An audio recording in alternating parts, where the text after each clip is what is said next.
আমাদের ধারণাই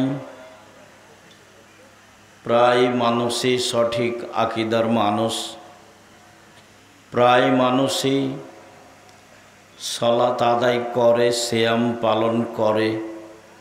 বিশেষভাবে মহিলারা বেশি করে। যদিও এখন প্রচারের মাধ্যমের কারণে আমাদের দিনী ভাই ও বোনেরা শিরক বেদাতের মধ্যে ঢুকেছে ইবাদতের নামে। শিরক মানুষের ধারণায় ইবাদত, বিদাত মানুষের ধারণায় ইবাদত।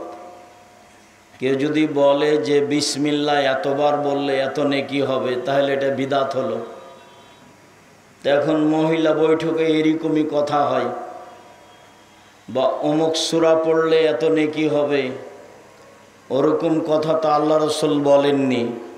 তো ওই কথাটা আল্লাহ রসুলের উপরে অপবাদ হয়ে গেল। তো ও তো নেকির জন্যই বলল। লাশ বাড়িতে রেখে মাটি দিতে যাওয়ার পরে অনেকক্ষণ যাবৎ মানুষ লম্বা হাত তুলে দোয়া করলো মহিলারা, তো সবাই মনে করলো যে ভালো কাজ করলাম। তো এতে যে আল্লাহ রাসূলকে অপমান খাটো করা হলো, সেটা তো আর কেউ বুঝলো না। তো মানুষের ধারণায় যেটা নেকির কাজ, রাসূলকে অপমান করা হয়, তার নাম বিদাত। আর মানুষের ধারণায় যেটা নেকির কাজ, আল্লাহকে খাটো করা হয়, তার নাম শিরক। দুনিয়াতে দুইটা পাপ আছে যাতে দুইজনের মান সম্মানের হানি হয়। তার একটা পাপের নাম শিরক, এটাতে আল্লাহর মান সম্মানের হানি হয়। শিরক করলে অতীতের নেকি নষ্ট হয়ে যায়। শিরক করলে আল্লাহকে খাটো করা হয়। শিরক করলে অতীতের নেকি নষ্ট হয়ে যায়। আর বিদাত করলে আল্লাহর রাসূলকে অপমান করা হয়, আল্লাহর রাসূলকে খাটো করা হয়। আর ভবিষ্যতে আর কোনো দিন ইবাদত কবুল হয় না যতদিন পর্যন্ত বিদাত ও পরিহার না করে। তো একটা পাপের নাম শিরক আর একটা পাপের নাম বিদাত। এই দুইটা পাপই মানুষ করে নেকির আশায়। তো আমাদের দেশে সরকারিভাবে শিরক বেশি হয়। যেমন আমি আগে থেকে বলে আসছি যে দেশের যেটা জাতীয় সঙ্গীত আছে, এর শুরু শেষ সবই শিরক। ও যতবারও বলছে রবি ঠাকুর ওমা বলে, ততবার ও কালিমাকে বলছে। তো আকাশ বাতাস তো আর কালিমার নয়, আকাশ বাতাস কার? আল্লাহ। তাহলে একটা বাচ্চা প্রতিষ্ঠানে গিয়েই শিরক করে, আর ওর বাপ মায়ের মাধ্যমে তো বাড়িতে আছেই, হিসাব নেই। ওর মাও করে, ওর বাপও করে। যার কারণে সরকারিভাবে এবং শিক্ষা প্রতিষ্ঠানগতভাবে আমাদের দেশে শিরক বেশি। আর মসজিদে আলে ওলামার কাছে, মুসাল্লিদের কাছে বিদাত বেশি। মহিলা বৈঠকে বিদাত বেশি, মুরব্বীদের কাছে বিদাত বেশি। অথচ আল্লাহ তাআলা বলছেন, যারা বিদাত করছে অহুম ইহসাবুনা আন্নাহুম ইহসানুনা সুনা, তারা তো মনে করছে যে আমরা ভালো কাজ করছি, নেকির কাজ করছি, কিন্তু এটা তো তার দুনিয়াতেই শেষ হয়েছে। এইটা দিয়ে পরকাল তার হারিয়ে গেছে। যা ইবাদত করেছিল সব নষ্ট হয়ে গেছে। তার ধারণায় এটা নেকির কাজ হলেও, সে মনে করলেও আল্লাহ এটাকে নেকির কাজ মনে করেননি, আল্লাহ এটাকে পাপের কাজ মনে করছে। বিদাত মানুষের ধারণায় নেকির কাজ, আল্লাহ রাসূলের কাছে পাপের কাজ। শিরক মানুষের ধারণায় নেকির কাজ, আল্লাহ এবং আল্লাহ রাসূলের কাছে পাপের কাজ। তো সরকারিভাবে, স্কুলগতভাবে, শিক্ষা প্রতিষ্ঠানগতভাবে এই দেশে শিরক বেশি হয়, আর ধর্মগতভাবে এই দেশে বিদাত বেশি হয়। বিদাতের ব্যাপারে রাসূল সাল্লাল্লাহু আলাইহি ওয়াসাল্লাম বলেছেন, মান আওয়া মুহদাসান, কেউ যদি বিদাতকে আশ্রয় দেয়, লা ইউকবালু আনহু আদল ওয়া সারফ, তাহলে তার ফরজ ইবাদতও কবুল হবে না, নফল ইবাদতও কবুল হবে না। বিদাতকে আশ্রয় দিলে তার ফরজ ইবাদতও কবুল হবে না, নফল ইবাদতও কবুল হবে না। হুযায়ফা ইবনুল ইয়ামান রাদিয়াল্লাহু তাআলা আনহু বলেন যে আল্লাহ তাআলা এখন আমাদের মাঝে কল্যাণ দিয়েছেন। আমরা ছিলাম পাপের মধ্যে, অনিষ্টের মধ্যে।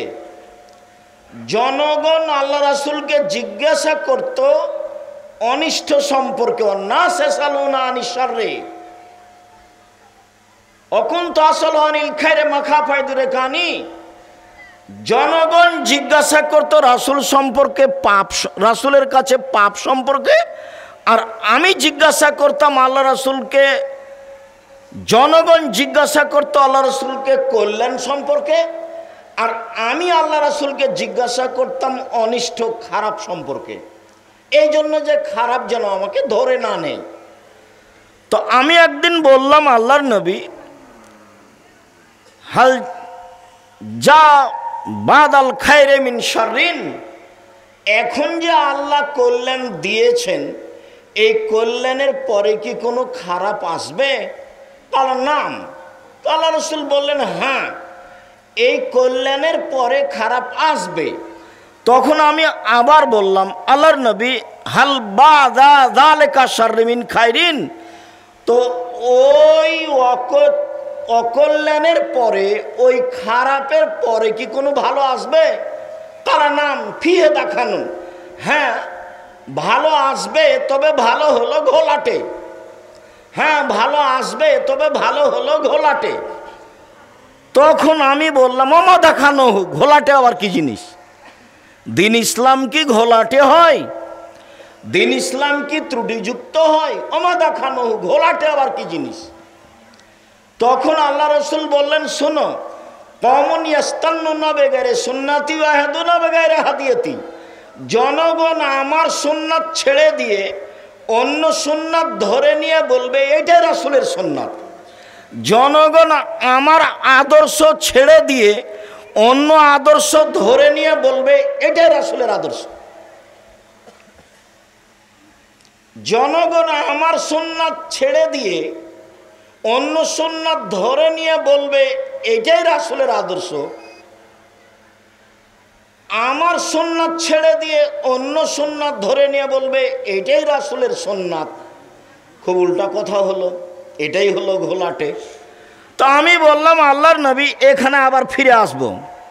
আল্লাহর নবী, হাল বাদা যালিকাল খায়রে মিন শাররিন, ওই ঘোলাটে খারাপের পরে, ঘোলাটে ভালোর পরে কি আর কোনো খারাপ আসবে? তখন আল্লাহ রাসূল বলেন, নাম, হ্যাঁ, সেটা হলো দুআতুন আলা আবওয়াবে জাহান্নাম ওয়া যাবহু ইলাইহা কাযাফু ফিহা। যারা ধর্মের নামে ডাক দিবে তারাই থাকবে জাহান্নামের দরজায়। যারা ধর্মের নামে ডাক দিবে তারাই থাকবে জাহান্নামের দরজায়। জনগণ তাদের ডাকে যারা সাড়া দিবে, ওরা তাদেরকে জাহান্নামে দিয়ে দিবে। কথা তো আরো জটিল হয়ে গেল। তখন হুযায়ফা রাদিয়াল্লাহু তাআলা আনহু বললেন, সিফহুম লানা, এটা বুঝিয়ে বলেন, বুঝলাম না। যারা ধর্মের ডাক দিবে তারাই হবে জাহান্নামী, এটা কেমন কথা? তো একটু বুঝিয়ে বলেন। আল্লাহ রাসূল বললেন, হুম মিন জিলদাতিনা ওয়া ইয়াতাকাল্লাউনা বিল আলসিনাতিনা, তারা হবে আমার চামড়ার, সবাই হবে মুসলমান, তারা আমার ভাষায় কথা বলবে, কোরআন হাদিস পড়বে, অথচ তারা জাহান্নামের দরজায় আছে। তারা হবে মুসলমান, তারা আমার ভাষাতেই কথা বলবে। একবারে কোরআন মাজিদ পড়ে বলছে যে দেখেন আল্লাহ বলছেন মিলাদ করতে হবে। দেখেছেন আপনারা? এই কোরআন মাজিদ খুলে বলছে যে দেখেন আল্লাহ বলছেন ভোট দিতে হবে। অবাক কথা, আল্লাহ নাকি বলছে। খ্রিস্টান আব্রাহাম লিঙ্কনের কাল্পনিক পদ্ধতি কিভাবে আল্লাহ বললেন? উমার যখন মরেন দুনিয়া থেকে বিদায় নেবেন, এরকম পর্যায়ে 6 জনকে ডেকে বললেন তোমরা পরামর্শ করে খলিফা নির্বাচন করো। হবে সিলেকশনে, ইলেকশনে নয়। উমার রাদিয়াল্লাহু তাআলা সেই কালে বলেছেন কোরআন মাজিদে, আজকে কোরআন মাজিদে এই কথা কিভাবে হতে পারে? কিভাবে মাওলানা সাহেব বলতে পারেন যে আল্লাহ বলেছেন মিলাদ করতে হবে? অবাক কথা। যেই মিলাদের কথা নবী বললেন না, নবী করলেন না, সাহাবিগণ বললেন না, সাহাবিগণ করলেন না, তাবেই করলেন না, বিদ্বানগণ আবু হানিফা রাহিমাহুল্লাহ করলেন না, ইমাম শাফি করলেন না, ইমাম মালিক করলেন না, ইমাম আহমদ বিন হাম্বল করলেন না, পৃথিবীর বড় বড় বিদ্বানগণ কেউ করলেন না। আর সেটা কি করে কোরআন মাজিদে চলে আসলো? তো অবাক কথা। ধর্ম পাগল হয়ে গেছে। ধর্ম আমাদের চাঁপাইনবাবগঞ্জের হাওয়াই লাড্ডু। ধর্ম পাগল হয়ে গেছে। ধর্ম পাগল হয়নি, ধর্ম একজন মানুষের কথা দিয়ে চলে, যার নাম মুহাম্মদ সাল্লাল্লাহু আলাইহি সাল্লাম। পৃথিবীর কারো কথা দিয়ে ধর্ম চলে না। বলছিলাম আমার সুন্নাত ছেড়ে দিয়ে অন্য সুন্নাত ধরে নিয়ে বলবে এটাই রাসূলের সুন্নাত। তো তাহলে দু একটা দেখালেই বোঝা যায় যে আমার সুন্নাত আর রাসূলের সুন্নাত কাছাকাছি। রামাজানে যায়, রামাজানে মাওলানা সাহেবেদেরকে ইফতারির নামে দাওয়াত দেওয়া রাসূলের সুন্নাত নয়, এটা চাঁপাইনবাবগঞ্জের সুন্নাত।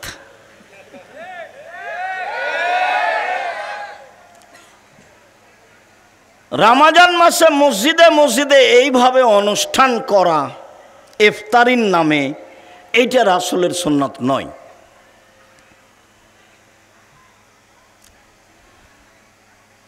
রমজান মাসে রাত জাগার নামে চাঁপাইনবাবগঞ্জে মহিলারা বাড়িতে, পুরুষেরা মসজিদে বসে বসে কোরআন তেলাওয়াত করবে, বিস্কুট খায়, জিলাপি খায়, এর নাম রাত জাগা নয়। রাত জাগতে হবে 8 রাকাত সালাত আদায় করে সারা রাত। এশার সালাতের পরে কিছুক্ষণ পরে রেস্ট নিয়ে একটু আরাম নিয়ে সালাত শুরু করতে হবে। ভোর পর্যন্ত 8 রাকাত সালাত আদায় করতে হবে, 3 বা 1 রাকাত ভিতর দিয়ে আজান পর্যন্ত যেতে হবে। কিভাবে? কোরআন মাজিদ পড়বেন বেশি বেশি। আমি যে হাফেজ নই, তো সূরা ইখলাস পড়বেন। ইখলাস পড়তেই থাকবেন, বিসমিল্লাহ বলবেন আর পড়বেন। পড়তে পড়তে যখন আর দাঁড়িয়ে থাকতে পারছেন না, তখন রুকুতে যাবেন। রুকুতে সুবহান রাব্বিয়াল আযীম বলবেন। সাহাবী বলছেন আল্লাহ রাসূল রুকুতে থেকে গেলেন প্রায় সূরা বাকারা পড়ার সমান। সূরা বাকারা তো 2.5 পারা। তাহলে একবার দুবার সুবহান রাব্বিয়াল আযীম বলবেন যতক্ষণ টিকতে পারেন। তো সিজদায় যাবেন যতক্ষণ টিকতে পারেন, উঠে আসবেন, দাঁড়িয়ে বসে দোয়া করেন, আবার যাবেন যতক্ষণ টিকতে পারেন। এ তো 1 রাকাত, অনেক সময় গেছে। 4 রাকাত পড়তে দেখবেন ভোর রাত হয়ে এসেছে। তো এই ছিল রাত্রি জাগা। কিভাবে কিভাবে হয়ে গেল? তা জিলাপি এবং মিষ্টির মাধ্যমে রাত জাগা কোরআন তেলাওয়াত করে। একেবারে উল্টা। লোকটা অসুস্থ হয়েছে, মরে মরে, জান যায়, ওর পাশে পড়বেন লা ইলাহা ইল্লাল্লাহ। আল্লাহ রাসূল বলেছেন লাক্কানু মাউতাকুম লা ইলাহা ইল্লাল্লাহ, তোমরা তোমাদের মমর্ষ ব্যক্তির কাছে লা ইলাহা ইল্লাল্লাহ পড়ো। কেন? মান কানা আখিরু কালামিহি লা ইলাহা ইল্লাল্লাহ ফাদাখাল জান্নাহ। কারো যদি শেষ কালেমা লা ইলাহা ইল্লাল্লাহ হয় তাহলে সে জান্নাতে চলে গেছে। লা ইলাহা ইল্লাল্লাহ দিয়ে জান্নাত পাওয়া যায়। তাই তোমরা তার পাশে স্মরণ করাও। তা আমাদের দেশের মহিলারা মহিলা বৈঠকে ওরা বলছে বুবু সূরা ইয়াসিন পড়ো বুবু। তা আমি তো চাঁপাইনবাবগঞ্জের মানুষ, এইটা আর আমাকে নতুন বলে কি হবে? সারা পৃথিবীর বাঙালিকে চ্যালেঞ্জ থাকলো। আরবিরা কি বলবে না বলবে বুঝবো না, বাঙালিদের কাছে বলা থাকলো। দেখি কে প্রমাণ করতে পারে সহিহ হাদিস দিয়ে যে মুমূর্ষ ব্যক্তির কাছে সূরা ইয়াসিন পড়তে হবে। মুমূর্ষ ব্যক্তির কাছে সূরা ইয়াসিন পড়তে হবে, মর্মে হাদিসটি জাল। মুমূর্ষ ব্যক্তির কাছে লা ইলাহা ইল্লাল্লাহ পড়েন, আল্লাহর নবী বলছেন নগদ। আর লা ইলাহা ইল্লাল্লাহর অনেক পাওয়ার, লা ইলাহা ইল্লাল্লাহর পাওয়ার খুব বেশি। আবু যার গেফারি রাদিয়াল্লাহু তাআলা আনহু বলেন, একদা আমি আল্লাহ রাসূলের কাছে আসলাম, দেখি তিনি ঘুমিয়ে, মুখের উপর একটা কাপড় দেওয়া আছে। আমি চলে গেলাম, আবার আসলাম, দেখি তিনি জেগে গেছেন। আমাকে দেখে বলছেন, আবু যার গেফারি শোনো, মন থেকে যে বলবে লা ইলাহা ইল্লাল্লাহ সে জান্নাতে চলে যাবে। তখন আবু যার গেফারি বলছেন, জেনা করলে চুরি করলেও যাবে? তা আমি বললাম জেনা করলে চুরি করলেও যাবে। তা আবার আবু যার গেফারি বলছেন জেনা করলে চুরি করলেও যাবে। তো আল্লাহ রাসূল বলছেন জেনা করলে চুরি করলেও যাবে। তো আবু যার গেফারি বলছেন এ অন্যায় করলেও যাবে। তো আল্লাহ রাসূল বলছেন আবু যারের নাকটা মাটিতে মিশে যাক। আরে আমি বলছি যাবে, তুমি আপত্তি করার কে? এর চেয়ে বড় পাপ আছে। তো এই দুটা পাপ কেন? এই দুটা পাপ সামাজিকভাবে অপমান হওয়ার সবচেয়ে বড় মাধ্যম। শিরক করা মহাপাপ, দিনরাত মানুষ করছে, কই কেউ অপমান হয় না। বাপ মাকে গালি দেওয়া মহাপাপ, একবারে বাপকে মায়েরা বাড়ি থেকে বাহির করে দিয়েছে, কোনো সমস্যা নাই। অথচ পৃথিবীর দ্বিতীয় মহাপাপ। মিথ্যা সাক্ষী দেওয়া পৃথিবীর তৃতীয় মহাপাপ। কোর্ট কাচারি চলেই না মিথ্যা সাক্ষী ছাড়া। জজের সামনে বলছে আমি দুই চোখে তাকে মারতে দেখেছি। যার কথা বলছে সে সেদিন রংপুরে ছিল। এই জন্য মিথ্যা সাক্ষী পৃথিবীতে তৃতীয় মহাপাপ। তো বারবার এইটা ভেসে আসছে কেন? এই পাপ দুটা সমাজে অপমান হওয়ার সবচেয়ে বড় মাধ্যম। আল্লাহ রাসূল একদিন মসজিদ থেকে বের হয়ে বাহিরে যাচ্ছেন। তো আবু হুরায়রা বলছেন আমিও পিছনে পিছনে যেতে লাগলাম। একটু পরে তিনি আমাকে ঘুরে দেখে বলছেন কে আবু হুরায়রা? তা বললাম জি হ্যাঁ। তারপরে তিনি হাঁটতে থাকলেন, আমি সাথে সাথে যেতে থাকলাম। এক পর্যায়ে তিনি বলছেন আবু হুরায়রা এখানে বসো, আমি একটু বাগানের ভিতর থেকে আসছি। চলে গেলেন, আর আসছেন না আর আসছেন না। আমি একটু খালি মাথা উঁচু করে দেখি কি ব্যাপার, দেখা যায় না কোনো, সব বুখারী মুসলিমের হাদিস। তারপর দেখছি ওই যে আসছে। তো যখন কাছাকাছি, তখন আল্লাহ রাসূল বলছেন চুরি করলে জেনা করলেও যাবে। আবার বলছেন এমন অন্যায় করলেও যাবে। আবার বলছেন এমন অন্যায় করলেও যাবে। যখন আমার পাশে চলে আসলেন তখন আমি বললাম আমার পিতামাতা আপনার নামে কুরবান হোক। আমি বুঝলাম না, কাউকে দেখতে পেলাম না, আপনি কাকে শোনাচ্ছিলেন যে এই অন্যায় করলেও যাবে? এটা আপনি কাকে শোনাচ্ছিলেন? আমি তো এদিক ওদিক দেখলাম, কাউকে তো দেখতে পাই না, আপনি কাকে শোনাচ্ছিলেন? তখন আল্লাহ রাসূল বলছেন আরে শোনো, জিবরাইল আমাকে বলছে যে ব্যক্তি লা ইলাহা ইল্লাল্লাহ বলবে সে জান্নাতে চলে গেছে। তখন আমি বলছিলাম জিবরাইলকে যে এই অন্যায় দুটা করলেও যাবে? তো জিবরাইল বললেন হ্যাঁ। তখন আবার আমি বললাম এই ধরনের বড় অন্যায় করলেও যাবে? তো উনি বললেন হ্যাঁ। আমি বললাম এই ধরনের বড় অন্যায় করলেও যাবে? তো তিনি বললেন হ্যাঁ। আবু যার গেফারি বলছেন যে আল্লাহ রাসূল বললেন হ্যাঁ। এখন আল্লাহ রাসূল বলছেন যে জিবরাইল বলছেন হ্যাঁ। বুঝা গেল না কথা মনে হয়? কারো কারো অস্পষ্ট থেকে গেছে। এই তুমি দাঁড়াচ্ছ কেন? তোমার কি হলো? কোনো প্রয়োজন দয়া করে আমাকে দেখাবেন না। আর আপনি তো আমার কাছে কোনো নতুন মানুষ নন, কাজেই আপনি খুব ভদ্রতা বজায় রেখে কিছুক্ষণ অপেক্ষা করবেন। এক পায়ে দাঁড়িয়ে থাকবেন, আপনি 19-20 হওয়ার চেষ্টা করবেন না। আপনাকে আমি অনেক ভালোবাসি, এই কথাই ঠিক। এটা চাঁপাইনবাবগঞ্জ, তাফসিরের নাম দিয়ে মিথ্যা কথা দিয়ে দেশ এই চাঁপাইনবাবগঞ্জ পরিপূর্ণ হয়ে আছে। এটা আমার জন্মভূমি, আমি খুব ভালো বুঝি। আপনাকে আমি কিছু বলতে পারি না, মাঠে বললে আপনি কষ্ট পাবেন, তবে আপনার সাথে আমার আন্তরিক ভালোবাসা খুব একটা নেই। বহুবার আপনাকে আমি বলেছি, জাতির যদি রাস্তাঘাট করে দিতে না পারি, জাতির যদি স্কুল কলেজ করে দিতে না পারি, জাতিকে চূড়ান্ত সঠিক ধর্ম দিতে পারবো ইনশাআল্লাহ। ধর্মের ব্যাপারে জাতিকে ফাঁকি দিয়ে পরকাল হারাতে রাজি নই। তবু আপনার ভালোবাসা আমি দেখিনি আপনি কত শক্ত আছেন অন্যায়ের উপর। আপনি অন্যায়ের উপর শক্ত আছেন, এ কথাই ঠিক। মমর্ষ ব্যক্তির পাশে সূরা ইয়াসিন পড়া যাবে না, এটাই চূড়ান্ত। মরার সাথে সাথে তাকে একটা সাদা কাপড় দিয়ে ঢেকে দিতে হবে, মুখটা কেবলামুখী করা যাবে না, এটাই চূড়ান্ত। অজু দিয়ে গোসল দিতে হবে, অজুর অঙ্গগুলো ধুইতে হবে আগে, ভিজে পানি হাত দিয়ে মুখা দিতে হবে। লজ্জা স্থান আপনার অনুকূলে কোলালে আপনি এমনিতে আপনার মতো ধুয়ে দিবেন, সম্ভব না হলে আপনি ন্যাকড়া ব্যবহার করে পরিষ্কার করবেন। 3 বার ভালো করে ধৌত করবেন, বাম কাতে শুয়ে ডান কাতে পানি ঢেলে ধোয়া আরম্ভ করবেন। অজু করার পূর্বে নাকে তেনা দিতে হবে, নখ কাটতে হবে, লোম পরিষ্কার করতে হবে। এটা জাজল্য নেহায়াতন না, এটাই বিধান।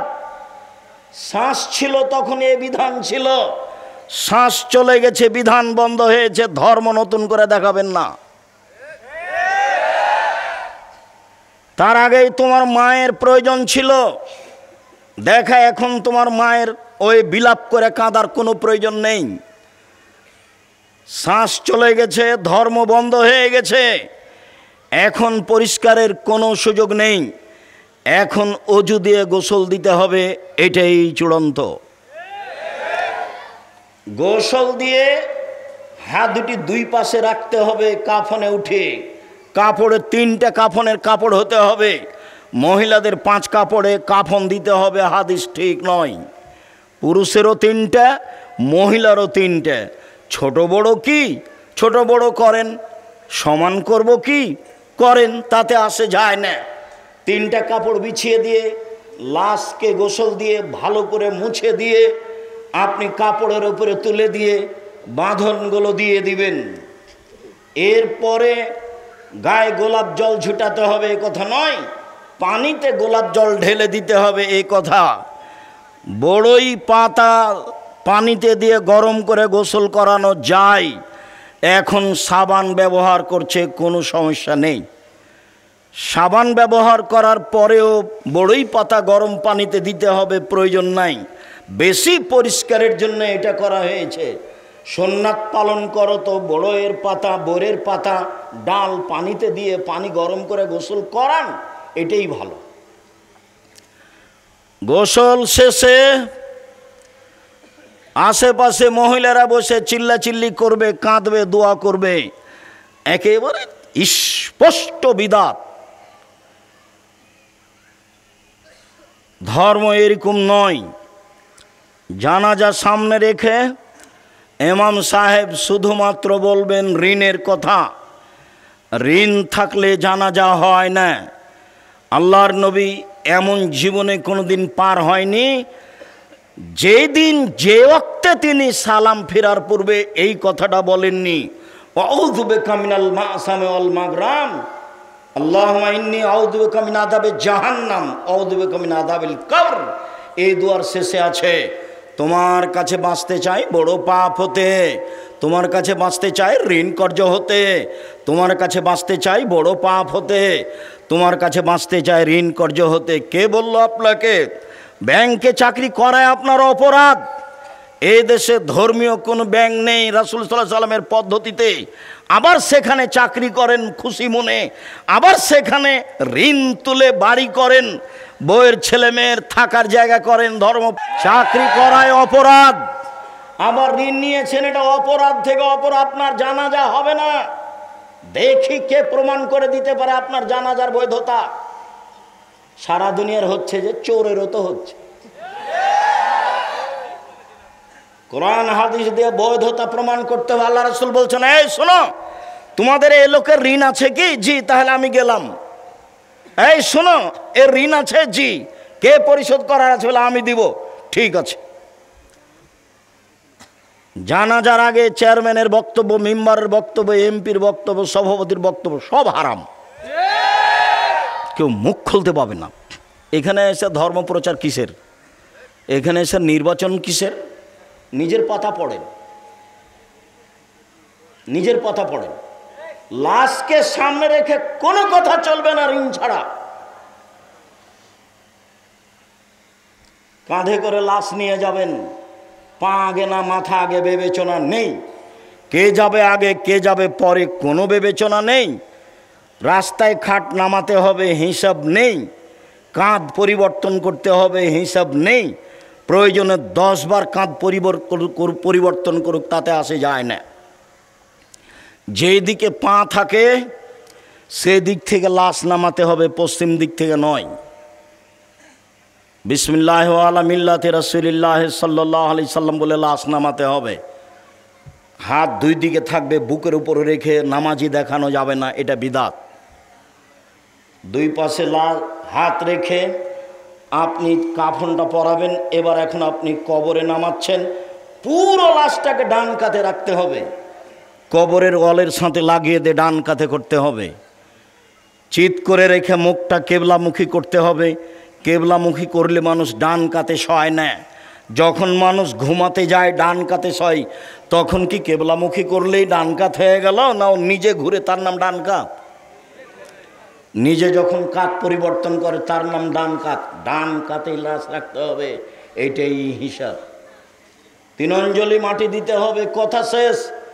রাখাল কীর্তন জনগণ ভাই ভাতিজা পরে মাটি দিয়ে কবর ঠিক করবে। মাটি দেওয়ার পরে পানি ছিটাতে হবে। হাদিস আছে যদি বালু বালু থাকে তাহলে, যদি বালু বালু না থাকে তাহলে পানিও ছিটাতে হবে না। খেজুরের ডাল পুঁতে দিতে হবে, এটা বিদআত। রাসূল যেটা বলেছিলেন সেটা তিনি জানতে পেরেছিলেন কবরে শাস্তি হচ্ছে। বলা হয়েছিল তাকে 2টা খেজুরের ডাল, আপনি একটা খেজুরের ডাল ভেঙে 2টা দিয়ে দেন, শুষ্ক হওয়া পর্যন্ত শাস্তি লাঘব হবে। তাই তিনি করেছিলেন। আমাকে করতে হবে এই কথা নয়। লাশ রেখে দিয়ে মাটি দিয়ে চতুর্দিকে দাঁড়িয়ে দোয়া করতে হবে, এটা বিদআত। তার ছেলে আছে, ও একটু পরে সবাই চলে যাবে, তখন হাত তুলে দোয়া করবে। এতক্ষণ যে জানাজা হয়েছিল তারই নাম ছিল দোয়া। জানাজা তো অনেক গুরুত্বপূর্ণ দোয়া ছিল। আল্লাহুম্মা গফির লাহু, আল্লাহ তুমি তাকে ক্ষমা করো, অরহামহু তার প্রতি রহমত নাজিল করো, অফিহি তুমি তাকে মাফ করো, অফি আনহু অক্রেম নজলাহু তুমি তাকে দামি সম্মানী খেতে দাও, অসমাদ খালাহু তুমি তার থাকার জায়গা প্রশস্ত করে দাও, অক্সবিল মায় ওয়াসাল জল বারাত কমানা কায়তা সবলাবে জমিনার দানাস তুমি তাকে ঠান্ডা স্বচ্ছ পানি দিয়ে ধুয়ে পরিষ্কার করে দাও। যেমনভাবে সাদা কাপড়কে ময়লা থেকে ধুয়ে পরিষ্কার করা হয়। আব্দুল্লাহু দারান খায়রা মিন দারিহি দুনিয়াতে যেই বাড়ি ছিল তার চেয়ে সুন্দর বাড়ি দাও। আহলান খায়রান মিন আহলিহি দুনিয়াতে যেই পরিবার ছিল তার চেয়ে সুন্দর পরিবার দাও। জাওজান খায়রান মিন জাওজিহি দুনিয়াতে যে স্ত্রী ছিল তার চেয়ে সুন্দর স্ত্রী দাও।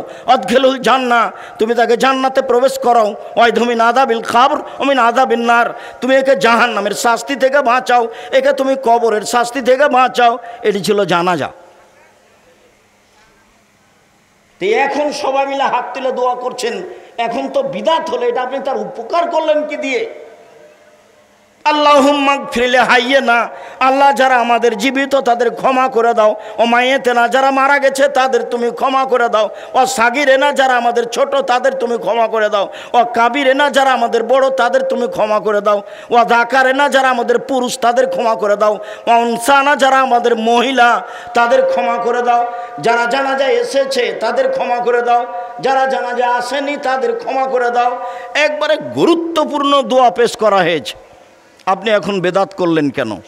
সম্মানিত দিনী ভাই বোন, বলছিলাম আমার সুন্নাত, এই ছেলে এই থামো, আমার সুন্নাত ছেড়ে দিয়ে অন্য সুন্নাত ধরে নিয়ে বলা হবে এটাই রাসূলের সুন্নাত। আমার আদর্শ ছেড়ে দিয়ে অন্য আদর্শ ধরে নিয়ে বলা হবে এটাই রাসূলের আদর্শ। সময় সাপেক্ষে আপনার সামনে এদেশের শিরক বেদাত নিয়ে কথা হবে। আজকের মতো এই পর্যন্ত বলে, জামিয়া সালাফিয়া দেশের সর্বোচ্চ প্রতিষ্ঠান, সেখানে ভর্তির তারিখ হলো 1 জানুয়ারি। সেদিন উপস্থিত থাকবেন। আর আমাদের পক্ষ থেকে বই পুস্তক আছে, বিশেষভাবে আল ইতেসাম পত্রিকা কেউ ছেড়ে যাবেন না। আল ইতেসাম পত্রিকা অল্প পয়সার, সবাই নিয়ে যাবেন। আর ওই আবদুল্লাহর যেটা মিন্নাতুল বারি, বুখারীর 2য় খণ্ড, দেশের বাংলা ভাষায় ব্যতিক্রম বুখারীর ব্যাখ্যা মিন্নাতুল বারি, সেটা নিয়ে যাবেন। আর জামিয়া সালাফিয়া সম্মেলন নভেম্বরের 7-8 সেদিন সবাই উপস্থিত হওয়ার চেষ্টা করবেন। জামিয়া সালাফিয়া